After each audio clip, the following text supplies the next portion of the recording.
오늘 우리에게 주시는 하나님 말씀은 다니엘서 7장 15절에서 28절 말씀입니다.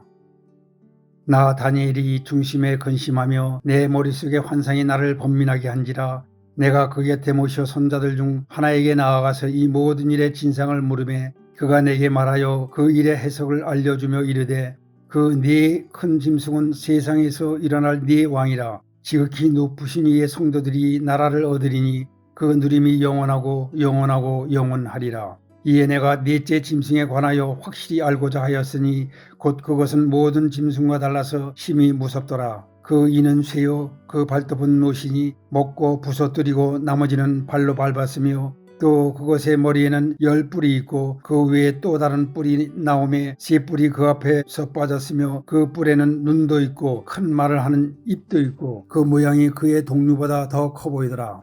내가 본즉 이 뿔이 성도들과 더불어 싸워 그들에게 이겼더니 옛적부터 항상 계신 이가 와서 지극히 높으신 이의 성도들을 위하여 원한을 풀어주셨고 때가 이름에 성도들이 나라를 얻었더라. 모신자가 이처럼 이르되 넷째 짐승은 곧 땅의 넷째 나라인데 이는 다른 나라들과는 달라서 온 천하를 삼키고 밟아 부서뜨릴 것이며 그 10뿔은 그 나라에서 일어날 10왕이요 그 후에 또 하나가 일어나리니 그는 먼저 있던 자들과 다르고 또 세 왕을 복종시킬 것이며 그가 장차 지극히 높으신 이를 말로 대적하며 또 지극히 높으신 이의 성도를 괴롭게 할 것이며 그가 또 때와 법을 고치고자 할 것이며 성도들은 그의 손에 붙임 바 되어 한 때와 두 때와 반 때를 지내리라. 그러나 심판이 시작되면 그는 권세를 빼앗기고 완전히 멸망할 것이요 나라와 권세와 온 천하 나라들의 위세가 지극히 높으신 이의 거룩한 백성에게 붙임받으리니 그의 나라는 영원한 나라이라. 모든 권세 있는 자들이 다 그를 섬기며 복종하리라. 그 말이 이에 그치니라. 나 다니엘은 중심에 번민하였으며 내 얼굴빛이 변하였으나 내가 이 일을 마음에 간직하였느니라. 아멘. 사랑하는 성문가족 여러분, 오늘도 주님과 동행하는 기쁨의 하루가 되기를 바랍니다. 다니엘서 7장부터 12장까지는 아주 독특한 말씀들로 구성되어 있습니다. 여러 가지 짐승들과 상징들, 이미지들, 숫자들이 복잡하게 얽혀서 나옵니다. 이런 말씀을 성경의 장르상 묵시문학이라고 합니다. 묵시문학은 환상이나 꿈 같은 특별한 방법을 통해 말세에 일어날 일들을 계시해주는 책을 말합니다. 제가 주일 낮에 강의하고 있는 요한계시록이 묵시문학의 대표적인 책이죠. 오늘 말씀은 구약의 묵시문학입니다. 다니엘이 꿈을 꾸었는데 바다에서 큰 짐승 넷이 차례로 올라옵니다. 묵시문학에서 넓고 거친 바다는 이 세상을 가리킵니다. 바다에서 올라오는 4마리의 짐승은 세상을 제패할 4개의 나라를 보여주는 것입니다. 그 나라들을 짐승으로 묘사한 것은 앞으로 일어날 나라들은 사납고 폭력적인 야수성을 가지고 있다는 것을 의미합니다. 첫째 짐승은 얼굴은 사자 같은데 독수리의 날개를 가지고 있는 괴기한 모양을 하고 있습니다. 그것은 바벨론 제국을 의미합니다. 지금도 바벨론의 유적 중에는 날개가 달린 사자상을 많이 볼 수 있습니다. 두 번째 짐승은 곰과 같이 생겼는데 몸 한쪽을 들고 서 있고 입에는 갈빗대 3개를 물고 있습니다. 그것은 메데와 페르시아 제국을 가리킵니다. 실제로 역사를 보면 메데와 페르시아 제국은 맹렬한 기세로 세계의 여러 나라를 집어삼킨 나라입니다. 환상에서 본 대로 곰이 먹이를 공격하기 위해 몸을 들고 서 있는 그 이미지와 똑같습니다. 세 번째 짐승은 표범같이 생겼는데 4날개가 있고 머리도 4개나 있습니다. 그것은 헬라 제국을 가리킵니다. 그리스지요. 표범은 지상에서 가장 빠른 짐승 아닙니까? 헬라 제국은 알렉산더 대왕 시대에 표범처럼 신속하게 세계를 정복했던 나라입니다. 머리가 4신 것도 그대로 이루어졌습니다. 알렉산더 대왕이 죽자 그 수하에 있던 4 장군이 헬라 제국을 4개로 분할을 해서 각각을 통치했습니다. 4번째 짐승은 무시무시한 형상을 가졌고 특히 쇠로 된 이가 있어서 닥치는 대로 물어뜯고 부서뜨리고 발로 짓밟습니다. 이 짐승은 역사상에 가장 강력했던 나라 로마 제국을 가리킵니다. 참 놀랍지 않습니까? 다니엘은 앞으로 600년 동안에 일어날 나라들과 그 운명을 훤히 내다보고 있습니다. 세상의 어느 용하다는 예언가도 그렇게 정확하게 내다보지는 못할 것입니다. 하나님이 그 나라들의 흥망성쇠를 꿈을 통해 보여주신 것입니다. 넷째 짐승에게는 뿔이 10개가 있었습니다. 묵시문학에서 뿔은 왕권을 상징합니다. 10개의 뿔은 로마 제국으로부터 파생되어 나온 여러 나라를 가리킵니다. 로마 제국 이후로부터 오늘날에 이르기까지 유럽의 나라들이 다 여기에 해당됩니다. 그렇게 보면 내 짐승의 환상은 바벨론 제국으로부터 오늘날의 유럽 나라들에 이르기까지 장장 2600년에 걸친 세상 역사를 파노라마처럼 펼쳐 보여주는 것입니다. 환상의 마지막이 어떻게 되는지가 중요합니다. 21절에 내가 본즉 이 뿔이 성도들과 더불어 싸워 그들에게 이겼더니, 이 뿔이라는 것은 말세에 일어날 적그리스도를 가리킵니다. 말세가 되면 적그리스도가 출현해서 성도들을 핍박하게 될 것이라는 말입니다. 25절이 더 자세하게 말씀해 줍니다. 그가 장차 지극히 높으신 이를 말로 대적하며, 하나님을 대적한다는 말입니다. 또 지극히 높으신 이의 성도를 괴롭게 할 것이며 성도들에게 온갖 핍박을 가한다는 말이죠. 그가 또 때와 법을 고치고자 할 것이며, 적그리스도가 자기 마음대로 독재하고 폭정하는 것을 말합니다. 성도들은 그의 손에 붙임 바 되어 한 때와 두 때와 반 때를 지내리라. 한 때와 두 때와 반 때, 이렇게 의미심장한 기한을 정하는 것은 묵시문학에서 종말의 때를 암시하는 전형적인 표현입니다. 종말이 되면 적그리스도가 나타나서 하나님을 대적하고 성도들을 핍박하게 될 것이라는 말입니다. 요한 1서 2장 18절에도 아이들아 지금은 마지막 때라, 적그리스도가 오리라는 말을 너희가 들은 것과 같이 지금도 많은 적그리스도가 일어났으니 그러므로 우리가 마지막 때인 줄 아노라. 많은 적그리스도가 일어났다고 했는데 특히 초대교회 성도들은 기독교를 극도로 핍박하는 네로 황제를 적그리스도라고 생각했습니다. 666 숫자를 라틴어로 풀이하면 네로라는 이름의 철자가 된다는 것입니다.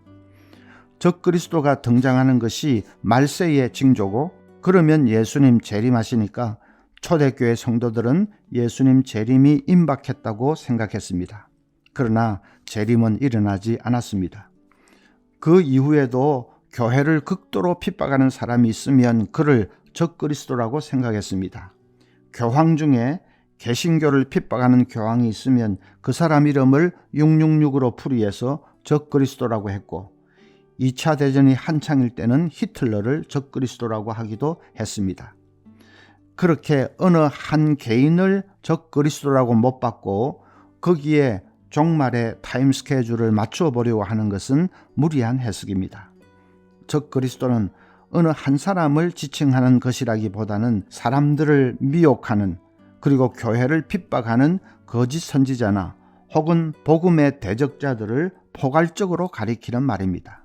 1세기 때 사도 요한이 벌써 많은 적그리스도가 나타났다고 했으니까 그 이후에도 적그리스도는 계속 있어 온 것입니다. 그런데 말세 지말이 되면 특별히 더 지독하고 무서운 적그리스도가 나타나게 되겠죠. 기독교인들을 무참히 참수하고 죽이는 IS 같은 것이 그 중에 하나일 것입니다. 26절부터 보면 그러나 심판이 시작되면 그는 권세를 빼앗기고 완전히 멸망할 것이요 나라와 권세와 온 천하 나라들의 위세가 지극히 높으신 이의 거룩한 백성에게 붙임 바 되리니 그의 나라는 영원한 나라라. 모든 권세 있는 자들이 다 그를 섬기며 복종하리라. 예수님이 재림하시면 적그리스도는 심판을 받아 망하게 된다는 말이죠. 영원히 지옥 불못에 던져지게 됩니다. 세상 모든 나라도 다 망하고 역사는 종말을 고하게 됩니다. 요한 계시록에서도 똑같이 말씀했습니다. 바벨론은 망하고 대신에 하나님의 나라가 서게 됩니다. 죄악으로 찌든 이 세상은 체질이 불에 풀어지듯이 완전히 불타 없어지고 새 하늘과 새 땅이 이루어집니다.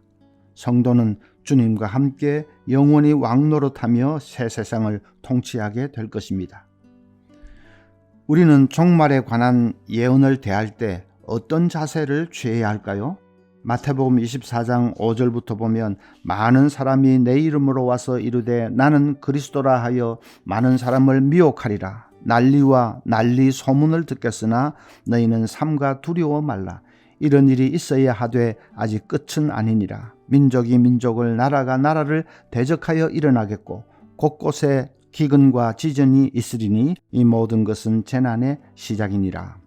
삼가 두려워 말라라고 했습니다. 전쟁이 일어난다, 큰 재앙이 닥친다, 무시무시한 지진이 일어난다 하니까 겁을 내는 사람들이 많은데 그럴 필요는 없습니다. 유엔 산하에 우주의 평화적 이용위원회라는 기구가 있는데 몇 년 전에 그 기구에서 충격적인 발표를 하나 했습니다. 앞으로 20년 안에 소행성이 지구와 충돌할 가능성이 있다는 것입니다. 확률이 1600분의 1이라고 합니다. 그게 낮은 확률이 아닙니다. 우리 교회 어떤 성도는 희귀병을 앓았는데 그 병에 걸릴 확률은 100만 분의 3이라고 합니다. 100만 분의 3이라도 걸리면 걸리는 겁니다. 그에 비하면 1600분의 1은 확률이 엄청 높은 것이죠. 그래서 만약에 소행성과 충돌하게 되면 지구상의 몇 개의 나라는 흔적도 없이 사라지게 된다고 합니다. 진짜 세상 종말이 오는 것이죠. 한번 번쩍하고 충돌하면 악소리 한번 못하고 모든 게 끝나는 것입니다. 아침부터 괜히 겁나십니까? 겁낼 필요 없습니다. 우리는 역사의 결론을 이미 알고 있습니다.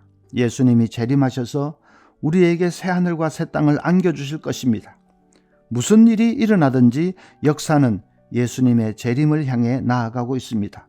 진짜로 소행성과 충돌할런지, 지구온난화로 대재앙이 일어날런지, 핵전쟁이 일어날런지 말런지 그런 것은 모르지만 분명한 것은 무슨 일이 일어나든지 이 세상 역사는 주님의 재림을 향해 위대한 역사의 오메가 포인트를 향해 나아가고 있다는 사실입니다. 주님 재림하시면 그날은 우리에게는 너무나도 영광스러운 승리의 날이 될 것입니다. 그러니 아무것도 겁낼 것도 없고 염려할 것도 없습니다. 단 영적으로 깨어있는 것은 필요합니다. 거짓 선지자가 온갖 가문이슬로 우리를 유혹하기 때문입니다. 계시록을 통해 이미 말씀을 나누었지요. 배금주의, 상대주의, 과학 만능주의가 우리의 가치관을 흔들고 유혹할 것입니다. 온갖 우상들이 사람들을 미혹할 것이고 인간이 신이라고 하나님이 무슨 필요가 있느냐고 속삭일 것입니다. 하나님의 전신갑주로 든든히 무장해서 그 모든 유혹을 말씀의 검으로 물리쳐야 합니다. 믿음으로 잘 무장한 사람에게는 종말이 언제든지 언제 닥치든지 아무 상관이 없습니다. 만약 핍박과 환란이 있다면 그건 뭡니까? 그것은 주님의 재림을 알리는 승리의 트럼펫 소리입니다. 새하늘, 새 땅이 도래한다는 영광의 트럼펫 소리입니다. 우리가 그토록 사모하며 기다리는 것이 다가왔으니 그야말로 대박을 터뜨리는 것이죠. 믿음에 든든히 서서 다시 오실 주님을 사모하며 이 말세의 때를 넉넉히 이기는 우리 모두가 되기를 바랍니다.